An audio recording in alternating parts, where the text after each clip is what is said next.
Pada kesempatan kali ini kita akan membahas topik yang judulnya Masuk Surga Bersama Keluarga. Masuk surga bersama keluarga. Kenapa saya mengangkat topik ini? Karena tentunya sangat indah kalau kita bisa masuk surga bersama keluarga kita. Di surga ketemu dengan istri kita, anak-anak kita yang kita cintai, orang tua kita, tante kita, kerabat kita. Ini perkara yang sangat indah. Saya saja kalau pas di Masjid Nabawi atau pas hajian ketemu teman lama, teman SMP misalnya, udah lama nggak ketemu, tahu-tahu ketemu, ya ternyata lagi ikut pengajian atau lagi hajian, bahagia kita ketemu dengan teman, ya. Perasaan kamu dulu nakal kok sekarang bisa hajian, ya. Allah kasih hidayah sama yang Allah kehendaki, senang ya. Apalagi setelah kita meninggal dunia atau orang tua kita meninggal terlebih dahulu, kita sedih waktu orang tua kita meninggalkan kita. Kita sedih, ya, tatkala kita harus meninggalkan anak-anak, terpisah dengan alam barzakh, kemudian dipertemukan oleh Allah Subhanahu wa taala di akhirat dan di surga. Ini kenikmatan yang luar biasa. Tentunya seorang kalau masuk surga pasti bahagia.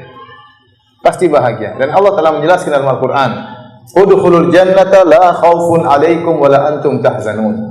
Masuklah kalian ke dalam surga, tidak ada kesedihan bagi kalian dan tidak ada kekhawatiran bagi kalian. Kenikmatan di surga sempurna. Tidak ada sedikit pun kesedihan dan tidak ada sedikit pun kekhawatiran. Berbeda dengan kenikmatan di dunia. Kalau di dunia mau kaya seperti apapun, mau tinggi pangkat seperti apapun, ya, mau raja, mau jenderal, mau punya kemewahan semewah apapun, pasti terkontaminasi dengan kesedihan, pasti pernah khawatir, pasti pernah sakit, ya. Di surga tidak ada hal ini semuanya. Semuanya enak. Kata Nabi SAW, wa yunadi munadin, di surga kelak ada yang menyeru, innalakum alla tasqamu, innalakum antasihu fala tasqamu abada. Kalian akan senantiasa sehat dan tidak pernah akan sakit selamanya. Penghuni surga selalu sehat, tidak pernah sakit. Wa innalakum antashibbu fala tahramu abada. Kalian akan senantiasa muda dan tidak pernah akan tua selama-lamanya. Wa innalakum antan'amu fala taba'asu abada. Kalian akan senantiasa senang dan tidak akan sedih selama-lamanya. Wa innalakum antahyau fala tamutu abada. Kalian akan senantiasa hidup dan tidak akan mati selama-lamanya. Adapun di dunia, siapapun dia, mau raja, mau presiden, pasti pernah sakit, ya. Pasti pernah sakit. Pasti pernah ketakutan. Pasti pernah gelisah. Pasti pernah sedih, pasti pernah nangis.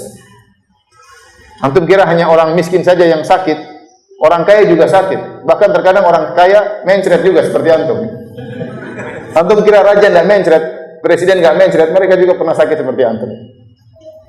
Maksud saya kalau sudah masuk surga pasti bahagia.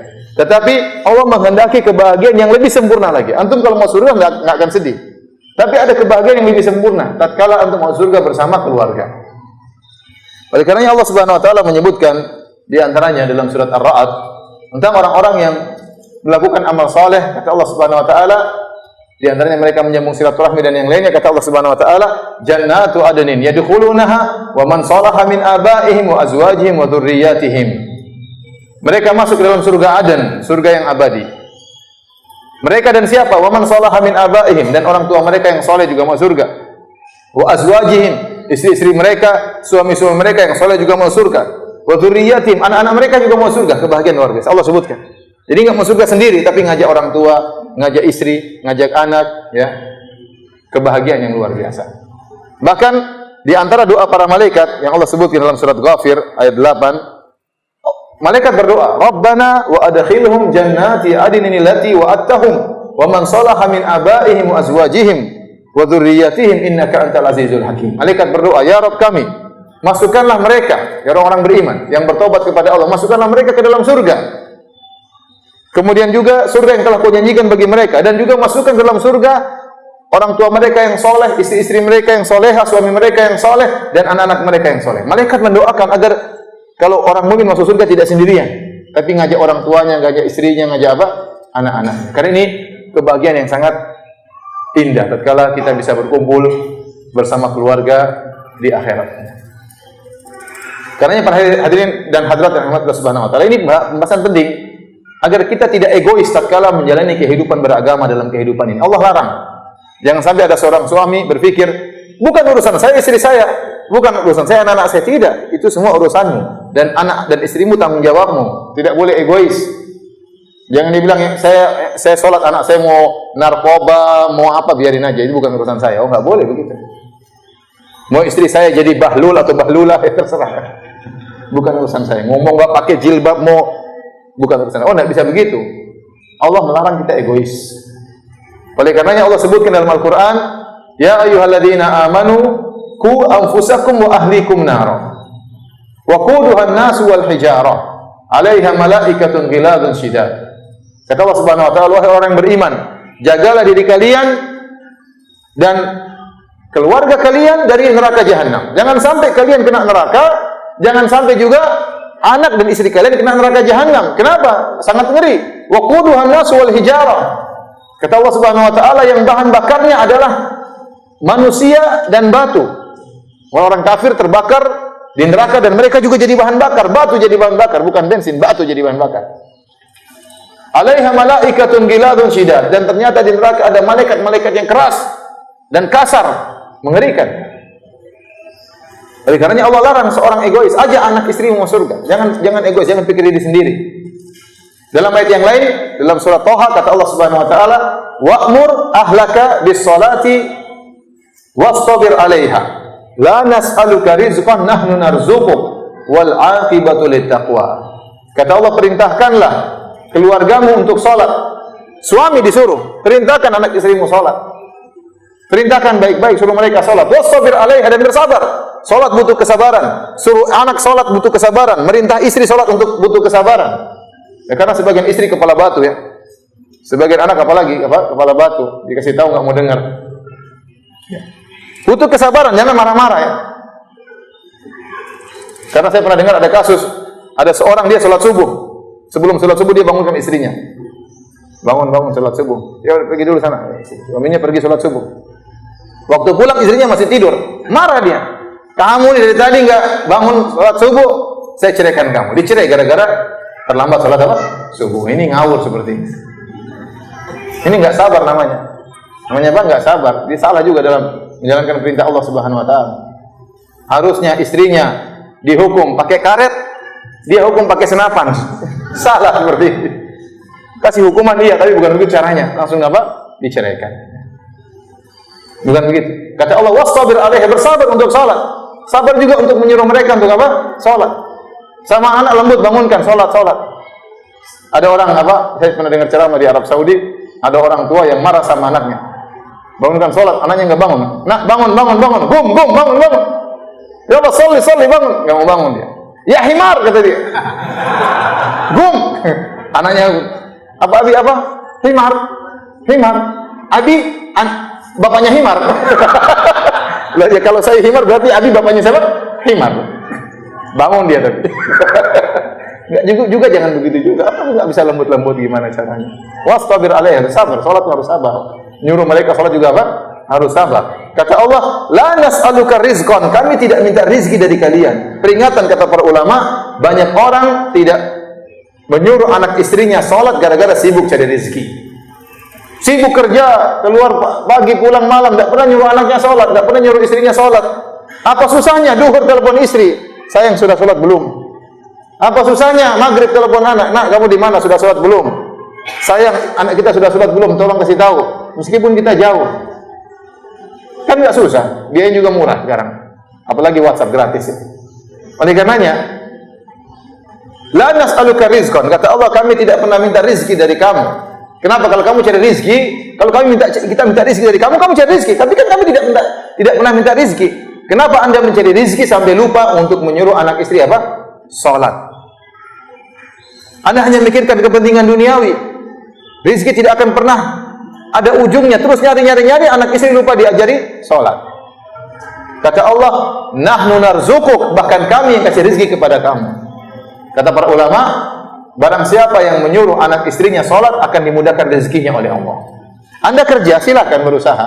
Tapi sisihkan waktu untuk bangunkan istri, bangunkan anak untuk sholat. Niscaya rezeki ditambah oleh Allah Subhanahu Wa Taala.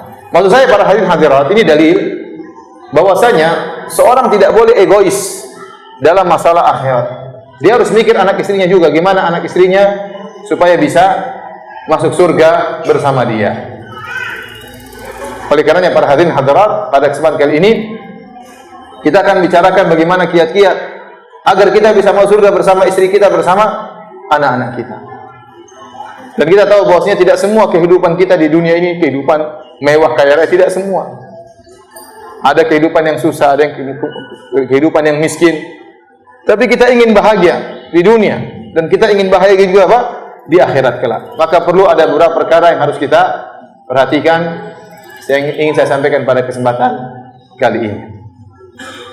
Yang pertama, perkara yang harus kita perhatikan bahwasanya kita harus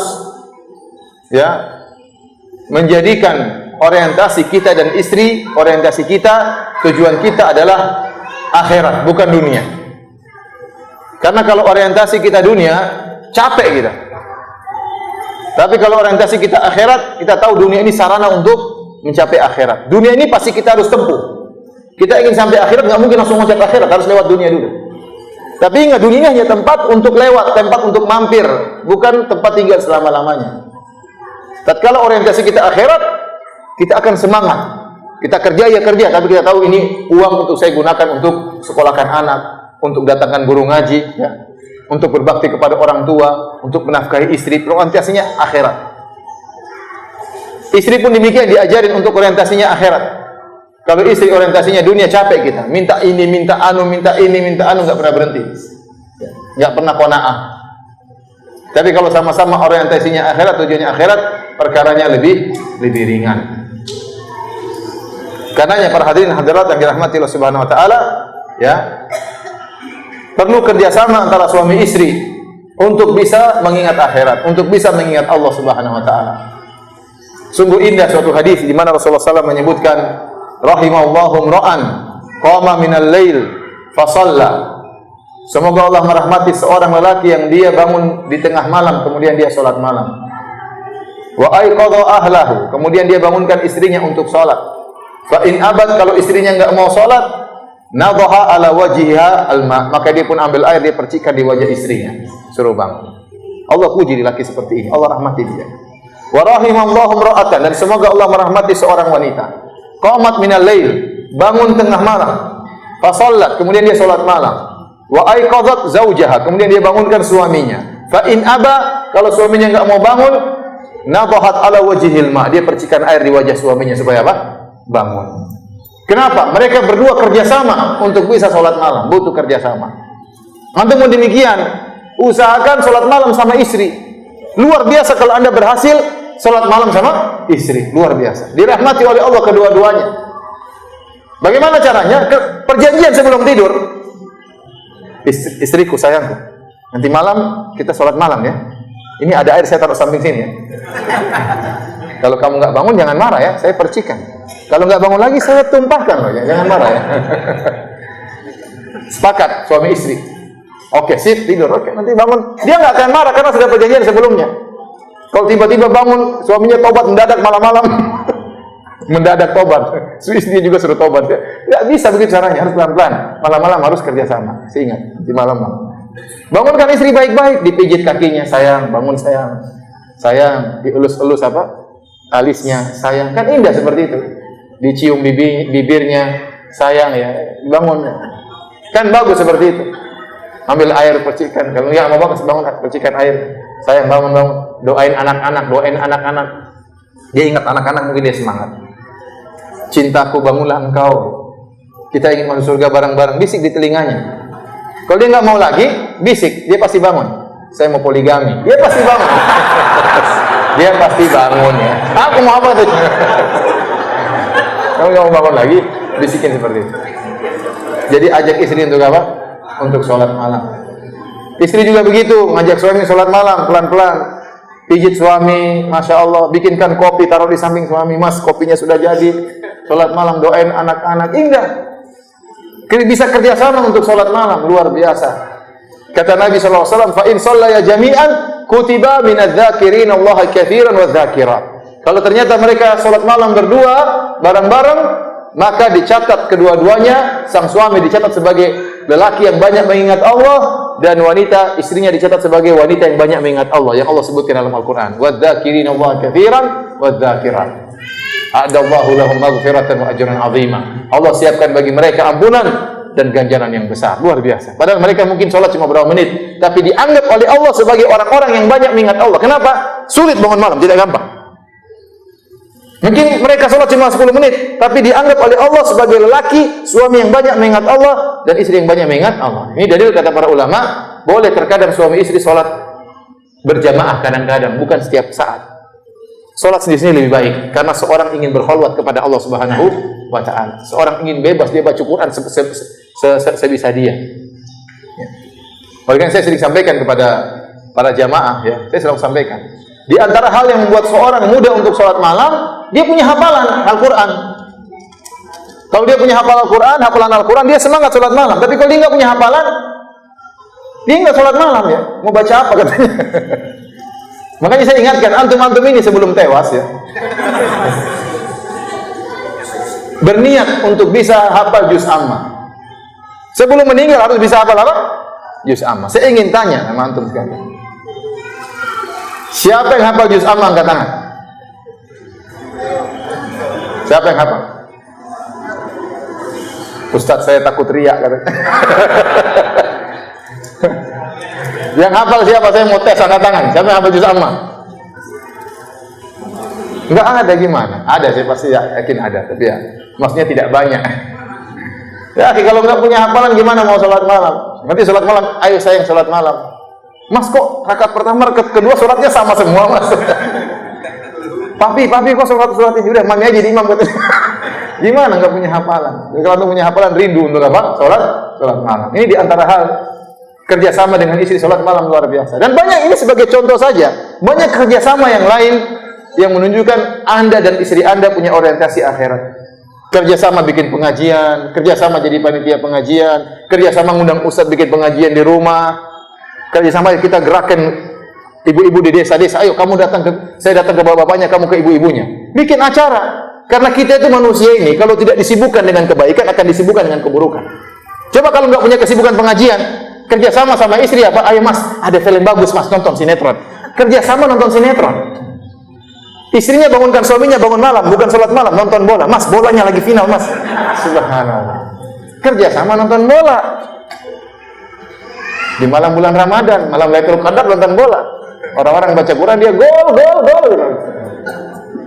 Bagaimana itu Subhanahu wa Ta'ala. Jadi harus ada kesibukan bareng-bareng kerjasama, dan ini akan terasa indah, saling mencintai. Kenapa? Akan tumbuh saling mencintai. Kenapa? Cinta mencintai karena Allah Subhanahu wa Ta'ala. Ya, kalau kita cinta istri kita karena fisik, ya akan berubah istri kita lama-lama top. Tahu top enggak? Tua ompong peot. Lama-lama begitu. Akan ada suatu saat istri kita top. Tapi kalau kita cinta karena Allah Subhanahu wa Ta'ala, ya meskipun dia berubah, tetap kita sayang. Kenapa? Kita menjadikan dia solehah. Kita sayang sama dia. Istri juga sayang sama suami saya soleh, kerja sama. Harus orientasinya apa? Akhirat. Ini perkara yang sangat penting, bahwasanya suami istri harus rubah orientasinya. Jangan apa namanya? Dunia terus tidak akan ada habisnya. Yang penting Anda makan, tidur, punya rumah, alhamdulillah, punya kendaraan sudah, terus mau bagaimana lagi? Oleh karenanya, ya, saya sering sampaikan, latih istri Anda untuk qanaah. Yang paling penting dalam keluarga itu istri. Masalah qanaah. Memang ada suami yang rakus dunia juga ada, tapi kebanyakan suami itu dipengaruhi oleh apa? Istri. Maaf ya ibu-ibu ya. Jadi sebagian ibu-ibu ini bikin suaminya tidak qanaah. Kenapa? Sebagian ibu-ibu banyak nuntut. Suaminya sudah beli mobil, mas mobilnya ganti dong, masa dari dulu mobilnya ini, ganti mobil baru. Akhirnya suaminya lagi pusing cari mobil baru. Mas, rumah kita ini ganti dong rumah yang baru. Cari lagi rumah yang apa? Baru. Tidak pernah qanaah. Repot. Ya. Sampai sebagian suami punya utang banyak gara-gara istrinya. Mas utang aja, nanti bisa dibayar kok. Utang. Oleh karenanya, latih diri kita untuk qanaah. Latih diri kita sebagaimana sabda Nabi SAW, La tanzuru ila man fawqakum walakin inzuru ila man asfala minkum. Fa innahu ajdaru alla tasdaru ni'matallahi 'alaikum. Janganlah kalian lihat ke atas kalau masalah dunia, lihat ke bawah. Kalau kalian lihat ke bawah, kalian tidak akan meremehkan nikmat Allah Subhanahu wa taala. Masih banyak yang lebih susah, masih banyak yang lebih sulit, masih banyak yang lebih kekurangan daripada kita, ya. Tapi kalau kita lihat ke atas, ya, kita tidak akan pernah qanaah. Tidak akan pernah selesai mencari dunia ini. Sungguh indah perkataan Abu Bakar At-Turtusi rahimahullahu taala.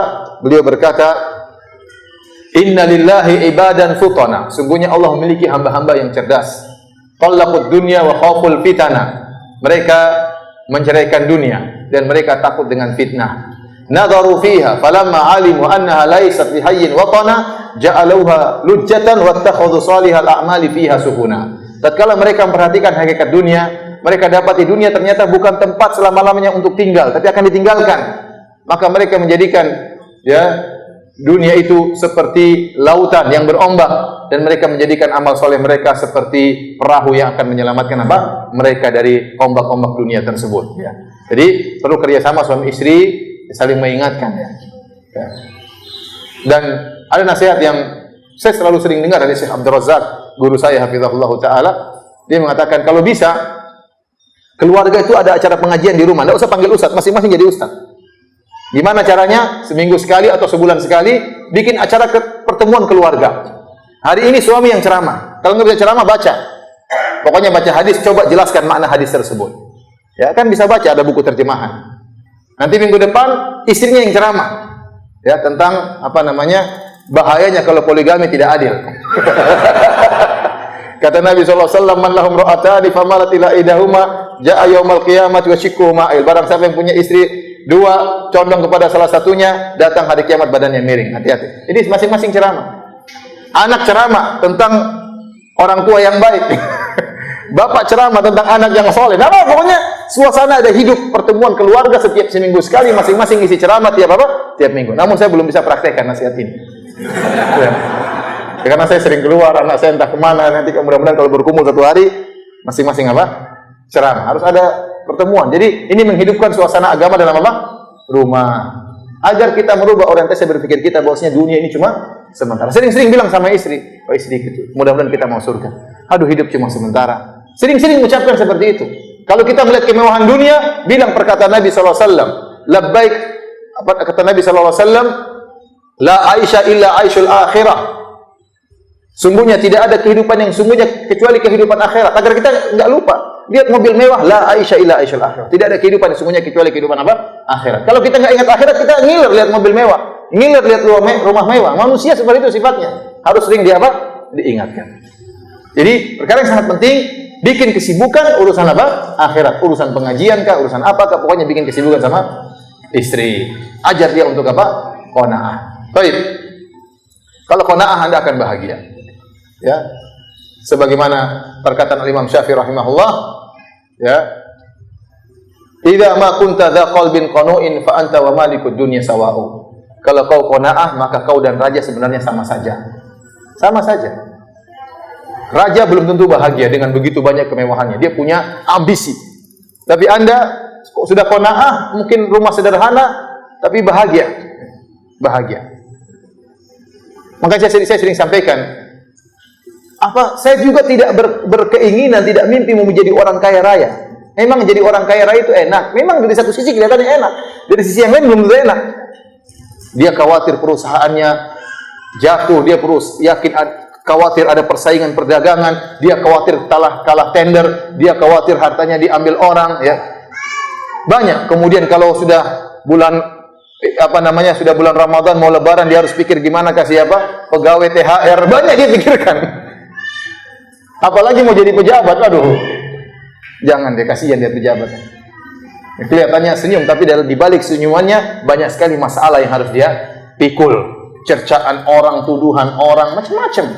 Enak ente hidup biasa, punya rumah, punya anak, yang penting apa? Bahagia. Jadi maksud saya yang penting Qanaah, sehingga orientasi kita selalu apa? Akhirat. Ini perkara yang pertama.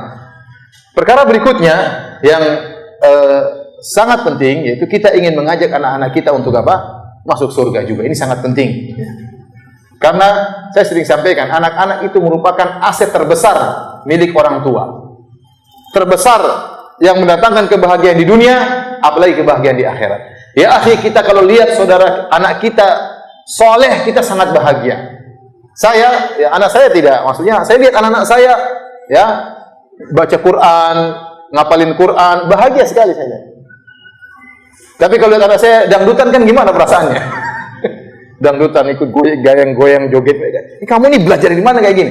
Kita kan sedih lihat anak-anak masih anak kecil, apalagi kalau udah gede. Lihat anak-anak kemudian nakal, cuek, nggak pernah ke masjid, kena narkoba, bergaulnya sembarangan, tidak pernah ada di rumah. Kebahagiaan apa yang kita dapatkan seperti ini? Kalau anak kita soleh, itu aset dunia dan akhirat. Bahagia di dunia terlebih lagi kalau di akhirat. Anak soleh itu aset yang sangat luar biasa. Maka saya akan menyampaikan dalil-dalil tentang pentingnya anak soleh. Harus kerjasama suami istri bagaimana menciptakan anak-anak menjadi anak yang soleh. Ini aset yang paling berharga. Di antaranya, apa kata Nabi SAW? Idza mata ibnu Adam inqata anhu amaluhu illa min thalath. Jika anak Adam telah meninggal dunia, terputus darinya seluruh amalan kecuali dari 3 perkara. Shadaqatun jariyah, sedekah jariyah. Ilmun yuntafa'u bihi, ilmu yang bermanfaat. Waladun salihun yad'u lahu, anak soleh yang mendoakan. Ini anak soleh yang mendoakan ini adalah amalan yang tidak pernah terputus. Kata para ulama, dia mendapat keuntungan dari 2 perkara. Ayah atau ibu dapat keuntungan dari 2 perkara di anak soleh ini. Yang pertama, anaknya kalau dia beramal soleh, seluruh amalannya lari kepada bapak dan ibunya. Anaknya ngaji, anaknya sholat, anaknya sedekah, bapaknya juga dapat pahala, orang tuanya juga dapat pahala. Yang kedua, plus anaknya selalu doain orang tuanya. Ini luar biasa. Antum sudah meninggal dalam kuburan, apa yang ada dalam alam barzah, apa yang Anda perlukan? Anda tidak perlu harta lagi, harta tidak ada manfaatnya. Anda tinggalkan mobil 5, mobil itu tidak ada manfaatnya, udah. Ninggalkan rumah mewah, tidak ada manfaatnya. Yang Anda butuhkan ada yang doain Anda, anak yang doain. Dan orang yang paling setia mendoakan kita, anak kita. Orang yang paling setia mendoakan kita siapa? Anak kita. Antum mengharapkan doa siapa? Orang yang paling mendoakan kita, ada 3 orang yang paling sering mendoakan kita. Pertama orang tua kita, kedua istri kita, ketiga anak kita. Orang tua kita sering doain kita, sebagaimana kita sering doain anak-anak. Tetapi yang jadi masalah, orang tua biasanya lebih dahulu meninggal. Tapi kalau orang tua sudah meninggal, tinggal istri dan anak. Istri kita sering doain kita. Ya Allah, jagalah suamiku ya Allah. Ya Allah, jadikanlah suamiku saleh ya Allah. Ya Allah, jangan jadikan suamiku pindah ke lain hati ya Allah. Banyak doanya. Doain kita terus, khusyuk doanya. Tapi kalau kita meninggal, istri kita biasanya tidak lama kemudian ikut juga nyusul sama kita meninggal. Yang umurnya panjang biasanya apa? Anak-anak. Itu pun istri kita belum tentu setia doain kita. Kita meninggal, dia kawin lagi, sudah dia lupa sama kita. Lupa sama kita. Dia sibuk dengan suami yang baru. Apalagi dia bilang ternyata suami saya dulu kurang ajar, ini yang bagus. Tapi saya tahu istri-istri solehah setia doain kita. Benar ya. Tapi maksud saya, umur dia tidak panjang seperti kita. Beda dengan anak. Yang paling setia mendoakan kita, anak kita. Ente mengharapkan doa dari teman-teman. Kapan teman ente doain ente? Ente coba jujur sama diri ente. Kapan ente doain teman ente? Jarang kan? Hampir nggak pernah Ustaz. Jangankan teman, Ustaz saja tidak pernah ente doain. Saya tanya, ente yang pernah doain saya coba angkat tangan. Nggak ada kan? Ya ada mungkin sekali-sekali. Kapan kita didoain teman? Kalau kita lagi sakit. Oh semoga kamu cepat sembuh. Kalau nggak sakit nggak didoain. Kalau sudah mati dia bilang rahimakallah, semoga Allah merahmati engkau. Kenapa sudah meninggal? Kasihan. Mungkin doain sehari 2 hari, habis itu sudah lupain. Makanya tidak usah berharap doa dari teman.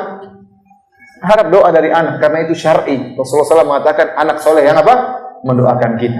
Yang paling setia mendoakan kita anak-anak kita. Dan amalan dia semuanya mengalir kepada kita. Lihat kata Nabi SAW, Inna rajula la turfa'u darajatuhu fil jannah. Ada seorang laki diangkat derajatnya di surga. Dia heran, kata dia, anna lihada, kok bisa derajat saya tinggi? Kata Allah, bistighfari waladika laka, karena anakmu sering mohon ampun buat engkau. Luar biasa. Kita sudah nggak butuh. Percuma anak kita kaya raya, jadi orang terpandang tapi nggak pernah doain kita, nggak pernah sholat. Kapan dia mau doain kita? Doain dirinya saja kah? Jarang. Mau doain di kita. Lebih baik anak kita, taruhlah anak kita miskin, nggak apa-apa, tapi dia soleh. Dia yang akan doain kita, setia doain kita. Kalau bisa lagi anak kita berhasil dan soleh, itu yang luar biasa. Sukses dunia, sukses apa? Akhirat. Oleh karena para hadirin dan hadirat yang dirahmati Allah Subhanahu wa taala, anak soleh luar biasa.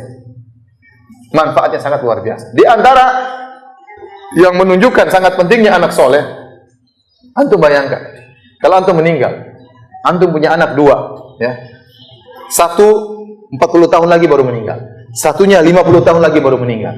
Berarti setelah antum meninggal, antum masih dapat bonus amal soleh 90 tahun. Jadi anak pertama 40 tahun, dari anak kedua berapa? 50 tahun. Kenapa? Setiap amal mereka ngalir kepada anda, pahalanya ngalir kepada anda. Bayangkan, berarti antum dapat bonus berapa tahun? 90 tahun. Karena anak anda dua-duanya soleh, sholat 5 waktu, waktunya puasa dia puasa, waktunya bayar zakat dia bayar zakat, pahalanya terus ngalir sama kita. Karena kita dulu yang didik dia, karena dia anak kita. Coba kalau anak antum 20 coba. Luar biasa. Luar biasa. Satu orang umurnya 30 tahun, ada yang 40 tahun setelah antum meninggal. Bayangkan kalau 40 tahun saja kali 20 berapa? 40 kali 20 berapa? Berapa? 20 kali 40. 2 kali 4 8, 800 ya. 800 tahun antum dapat bonus luar biasa. Coba kalau anak antum 30, subhanallah.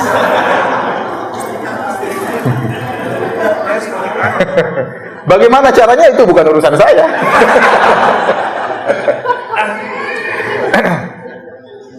Ya. Bayangkan ada orang di Saudi, anaknya banyak, semuanya memenuhi saf pertama. Saf pertama anaknya sholat, anak dari yang besar sampai yang kecil-kecil. Luar biasa, kan bahagia lihat. Begitu azan semua anak kumpul. Senang kita lihat anak-anak kita seperti itu. Soleh-soleh. Ya.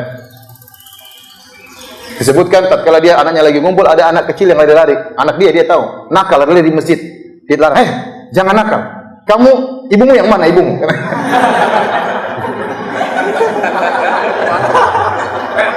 Jadi ikhwan dan akhwat yang dirahmati Allah Subhanahu wa taala ya. Anak soleh itu luar biasa. Anak soleh itu apa? Sangat luar biasa. Di antara keutamaan anak soleh, saya bacakan lagi ayatnya. Ini antara anak dan ayah, dua-duanya kerjasama. Allah sebutkan dalam Al-Quran, dalam surat At-Tur, walladzina amanu wattaba'athum dzurriyyatuhum biimanin alhaqna bihim dzurriyyatahum wama alatnahum min amalihim min syai' kullu imri'in bima kasaba rahin.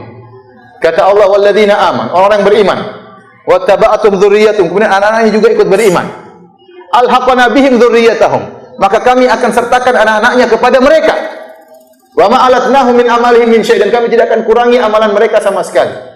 Maksudnya bagaimana ayat ini? Ayat ini begini misalnya. Misalnya ayah dan anak masuk surga, tapi derajat surganya berbeda. Ayahnya soleh, anaknya kurang soleh, tapi sama-sama beriman. Ternyata ayahnya di surga tingkat 10, anaknya tingkat 2. Allah tahu bahwasanya di antara kesempurnaan kebahagiaan berkumpul anak dan ayah. Allah tahu itu. Makanya di antara karunia yang Allah berikan kepada hamba yang soleh, kata Allah, alhaqna bihim dzurriyyatahum, anaknya diangkat derajatnya ke tingkat yang 10 karena bapaknya soleh. Karena bapaknya apa? Soleh. Kata Allah, wa ma alatnahum min amalihim min syai', dan kami tidak akan mengurangi pahala bapaknya. Padahal kalau kita mau matematikakan, kalau kita ingin sinkronisasi sama anak kita, maka kita harus korban. Kita di tingkat 10 di surga, turun ke tingkat 5, anak kita dari 2 naik ke tingkat apa? 5, ketemunya di surga tingkat 5. Tapi Allah bilang tidak. Orang tua tetap tingkat 10, anak yang diangkat ke tingkat berapa? 10. Dan kata para ulama ini juga berlaku, ahli tafsir menyebutkan ini berlaku juga sebaliknya. Jika anaknya yang di tingkat 10, bapaknya tingkat 2, bapaknya bisa didobrak ke tingkat apa? 10. Karena dzurriyyah dalam bahasa Arab bisa artinya anak, bisa artinya nenek moyang. Seperti firman Allah dalam surat Yasin, kata Allah Subhanahu wa taala, wa ayatul lahum anna hamalna dzurriyyatahum fil fulkil mashhun. Dan di antara tanda-tanda bagi mereka, kami telah mengangkat zuriyah mereka, yaitu nenek moyang mereka. Zuriyah tapi maknanya apa? Nenek moyang. Kami angkat nenek moyang mereka di kapal yang berisi, maksudnya Nabi Nuh alaihissalam. Nabi Nuh alaihissalam. Jadi nenek moyang mereka. Oleh karenanya zuriyah bisa artinya anak-anak, bisa artinya nenek moyang, kakek atau orang tua. Oleh karenanya inilah kerjasama antara anak dan ayah. Kalau ayahnya soleh, anaknya bisa didongkrak. Tapi kita tahu banyak di antara kita bapak-bapak ini baru ngaji, terlambat ngaji. Baru sadar, dulu bajingan, dulu penjahat. Sekarang baru sadar. Hafal Quran nggak bisa-bisa, ya. Hafal hadis nggak bisa-bisa. Sibuk dengan dunia. Ya jangan sampai anak kita seperti kita. Kita ingin anak kita, bapak nggak bisa hafal Quran, bapak sudah berusaha hafal juz amma, salah terus, nggak bisa kuat hafalannya, tajwidnya belepotan, nggak tahu baca Quran kayak apa, waktu sudah nggak ada, macam-macam banyak alasan. Nah, kamu yang harus hafal Quran. Nanti kamu dongkrak bapak di akhirat ya. Anak jadi korban, anaknya suruh hafid, anaknya suruh apa? Soleh. Jadi kerjasama antara anak ini luar biasa. Kalian dia punya anak soleh luar biasa. Kita dulu zaman-zaman kita masih kecil, mana ada anak SD hafal Quran? Mana ada anak kelas 1 SD hafal juz amma? Sekarang banyak, alhamdulillah. Banyak sarana sekolah, anak-anak kita mungkin masih SD sudah hafal juz amma. Luar biasa. Ada masih SD sudah hafal Quran, ada SMP hafal Quran. Sekarang banyak, alhamdulillah, sekolah-sekolah sunnah banyak dan mencetak para hafiz-hafiz Quran. Kita ingin anak kita punya anak 10, satu lah hafal Quran. Ini kamu yang tukang dongkrak. Jadi akhirat jangan lupa sama bapak ya. Jadi harus ada anak-anak kita ya. Kalau bisa semuanya soleh, alhamdulillah. Ya. Saya pernah dengar ada seorang, subhanallah, anaknya 10 semuanya hafal Quran. Masya Allah. Luar biasa. Luar biasa. Oleh karena para hadirin Allah Subhanahu wa taala, ini diantara keutamaan anak soleh, bisa mengangkat derajat orang tuanya. Ustaz, bagaimana kalau anaknya nakal? Kata Allah setelah itu, wa ma alatnahum min amalihim min syai'. Kullu mri'in bima kasaba rahin. Adapun masalah dosa, masing-masing orang menanggung dosanya masing-masing. Kalau anak kita pas dia baca Quran, pas dia sholat, pahalanya ngalir sama kita. Pas dia nakal, nggak ngalir sama kita. Karena kita nggak pernah ngajarin dia nakal. Kecuali kalau kita ngajarin dia nakal, ngajarin dia narkoba, ngajarin dia macam-macam ya, kita ikut dosa.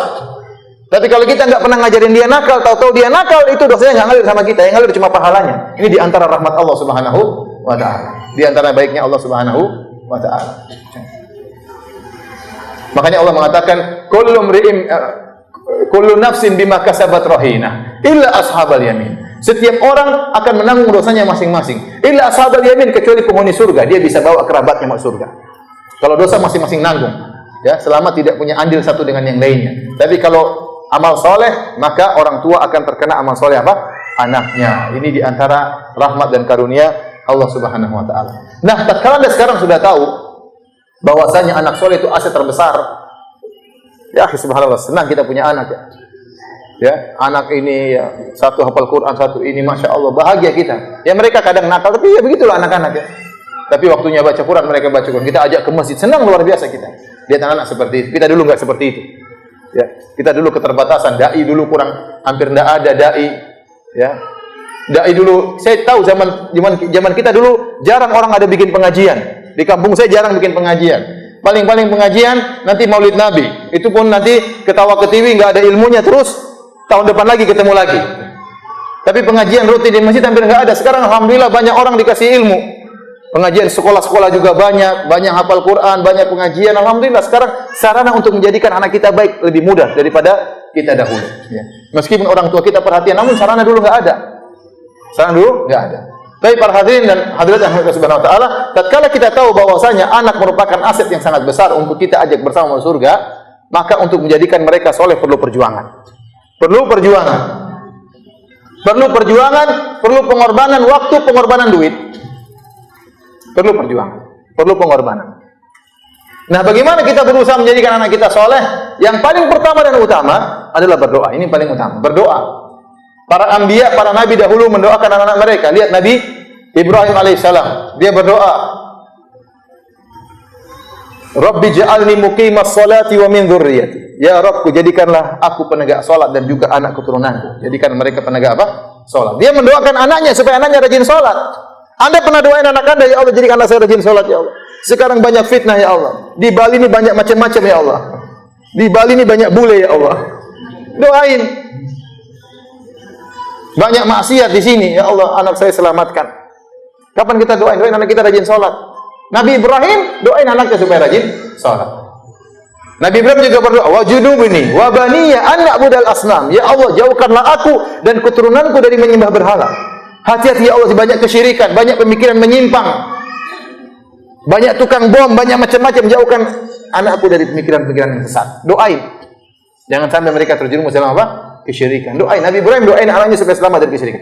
Di antara ciri-ciri ibadur rahman, orang-orang yang masuk surga, yang Allah sebutkan dalam surat Al-Furqan, wa ibadur rahmanil ladzina yamshuna 'alal ardi hauna wa idza khatabahumul jahiluna qalu salama wal ladzina yabituna li rabbihim sujadan wa qiyama wal ladzina yaquluna rabbana srif 'anna adzaba jahannam inna adzabaha kana gharama, dan seterusnya sampai Allah sebutkan di akhir ayat ulaika yujzaunal ghurfata bima sabaru. Mereka itulah orang-orang yang dimasukkan dalam surga karena kesabaran mereka. Di antara ciri-ciri ibadur rahman yang dijamin surga, kata Allah, walladzina yaquluna rabbana hab lana min azwajina wa dzurriyyatina qurrata a'yun. Indah sekali.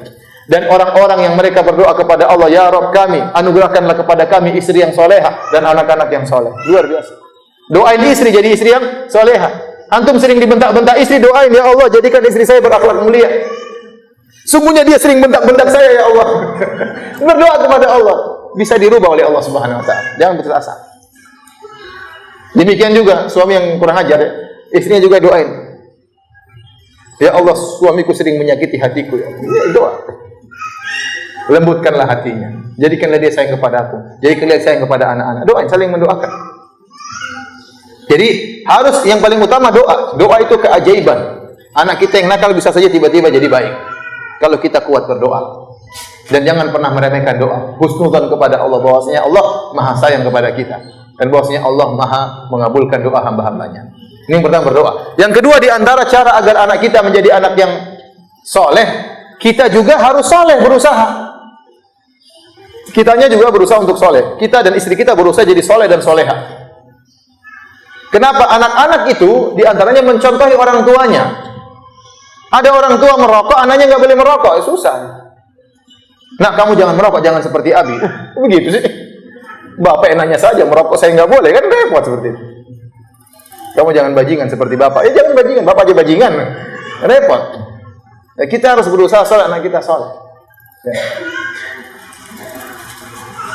Sama istri berusaha untuk jadi soleh dan soleha. Kenapa, ikhwan? Coba antum bayangkan kalau kita sholat di masjid, ajak anak kita. Kan anak kita, bapak kita ke masjid. Dia lihat bapaknya ke masjid. Kemudian kita pulang sholat sunnah di rumah. Sholat ba'diyah misalnya. Habis sholat duhur, sholat 2 rakaat. Mungkin anak tanya, Pak, sholat apa lagi, Pak? Sholat melulu, sholat sunnah. Oh, bapak sholat. Pagi-pagi dia bangun, lihat kita baca Quran. Bapak saya baca Quran. Ya. Tapi kalau dia bangun, bapaknya nonton sinetron. Bangun lagi, bapaknya nonton bola. Bangun lagi, bapaknya merokok. Bangun lagi, bapaknya main judi. Gimana ceritanya begini? Gimana mengharapkan anak kita soleh? Ustaz, mungkin kalau bapaknya bajingan, anaknya soleh. Mungkin saja. Tapi kan di luar daripada kebiasaan. Nah, kalau kita ingin anak kita soleh, berusaha kita juga apa? Soleh. Nah, kalau kita soleh, istri kita soleha, anak kita akan dijaga oleh Allah Subhanahu Wa Taala. Dalilnya apa? Dalilnya dalam surat Al-Kahfi. Allah sebutkan tentang Nabi Musa dan Nabi Khadir tatkala mereka berdua berjalan. Kata Allah, "Fantalaqa hatta idza ataya ahla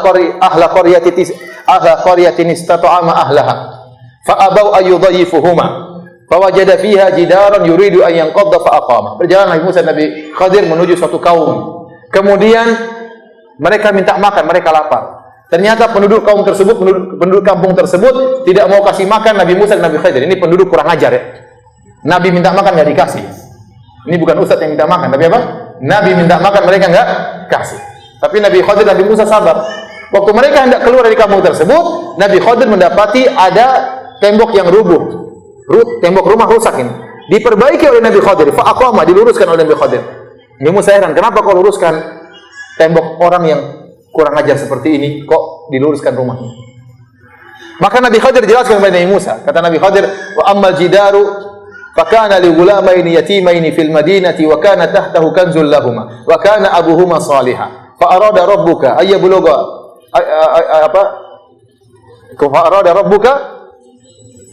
yablugha ashuddahuma wa yastakhrija kanzahuma rahmatan min rabbik.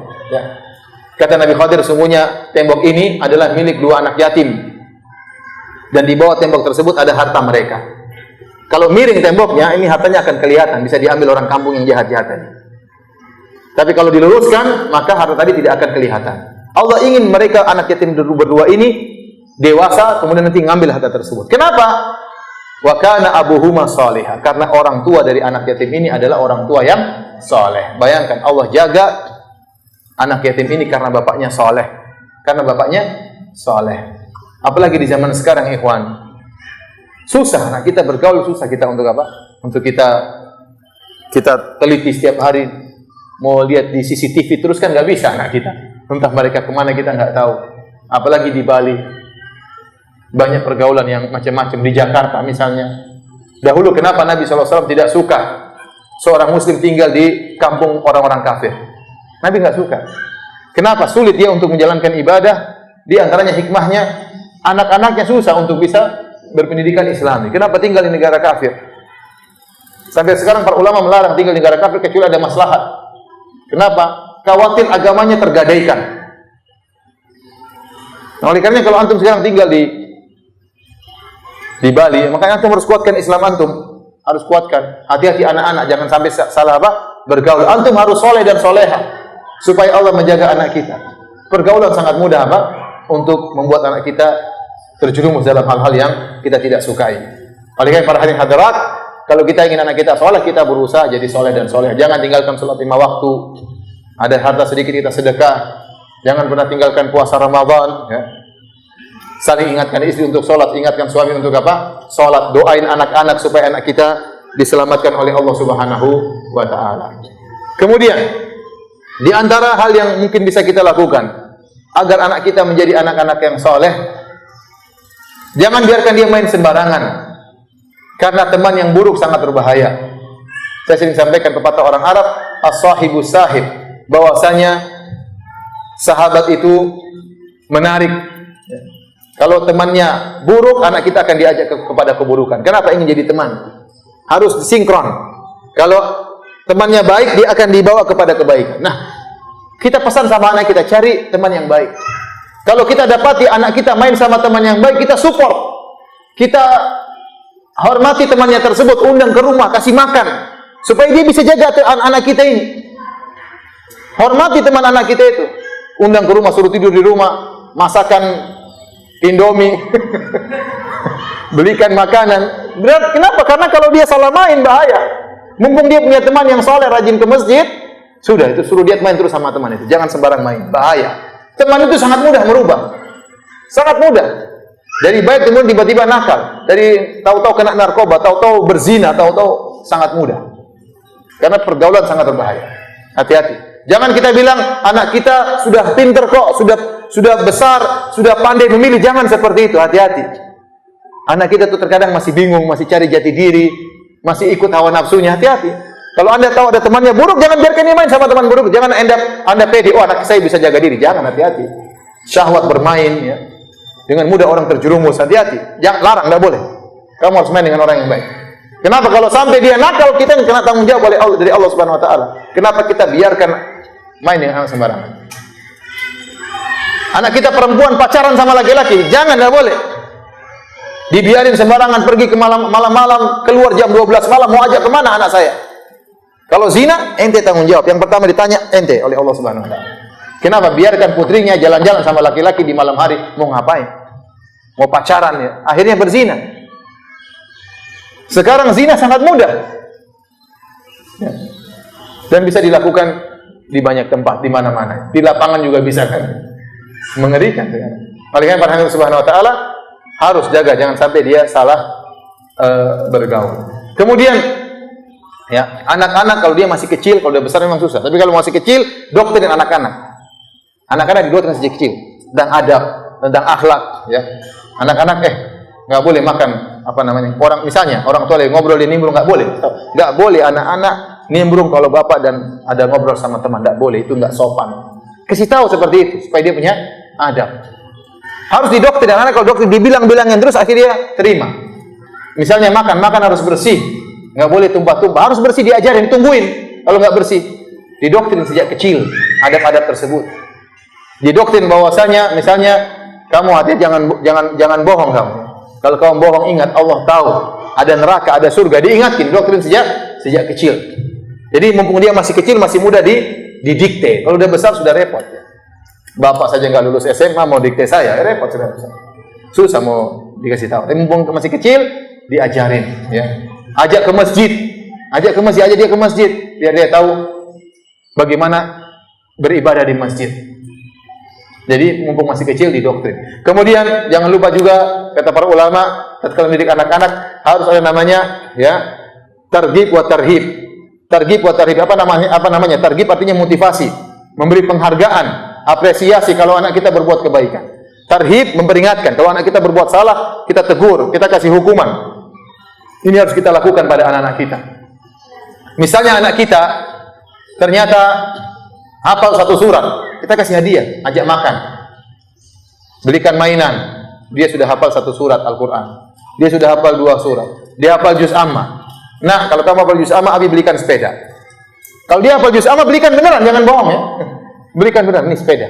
Tapi kita bilang, nah, ini sepeda nggak ada apa-apanya. Pahala paling besar di sisi Allah Subhanahu Wa Taala, surga. Tapi Abi karena sayang sama kamu, ini kasih sepeda. Kasih dia semangat. Jadi dia bersemangat untuk beramal soleh. Ya. Kalau perlu kamu sholat tarawih nggak tadi malam ini? Saya sholat Bi, nih 50.000. Kasih. Nggak apa, dia semangat. Ya, biar dia semangat. Tapi ajarin ini cuma sedikit yang di sisi Allah lebih besar. Ya. Nanti kalau kamu sholat, Abi kasih uang.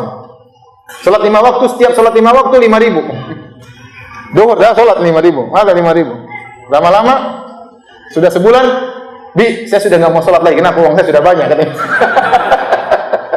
Bahaya. Kamu bilang, kalau kamu sholat 5.000, nggak sholat uangnya Abi ambil. Jadi namanya targhib dan tarhib. Ya, makanya dalam Al-Quran banyak. Kalau begini dapat pahala, kalau begini ada siksaan. Kenapa? Demikian metode Allah Subhanahu wa Ta'ala. Jadi kita kasih apresiasi. Contohnya, anak kita ngelapor sama kita, Bu, saya sudah ngerapikan tempat tidur, sudah rapi Bu. Kita puji saatnya.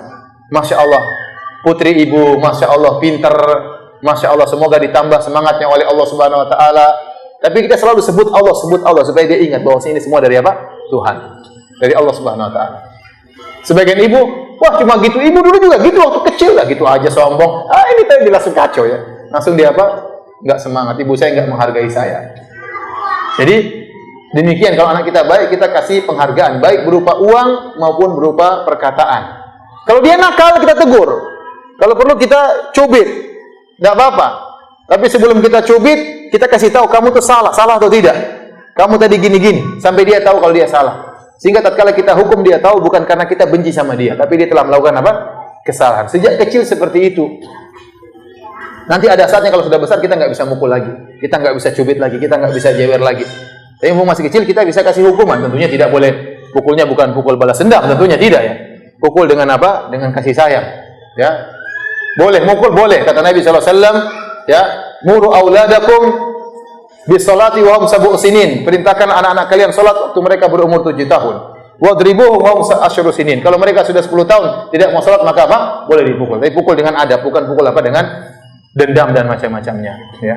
Jadi ikhwani fillah akhwati fiddin azani Allah wa yakum, tentunya masih banyak kiat-kiat kita untuk bisa mendidik anak, perlu kita belajar ya. Namun yang ingin saya ingatkan pada kesempatan kali ini, perlu kerjasama antara kita dengan istri kita dan perlu pengorbanan agar anak-anak kita bisa berhasil ya, bisa jadi soleh dan solehah. Entah dia dunianya apa saja boleh, entah jadi guru, entah dokter, entah tukang bengkel, entah apa saja, entah dagang, entah buka warung, entah jualan, yang penting dia sholat.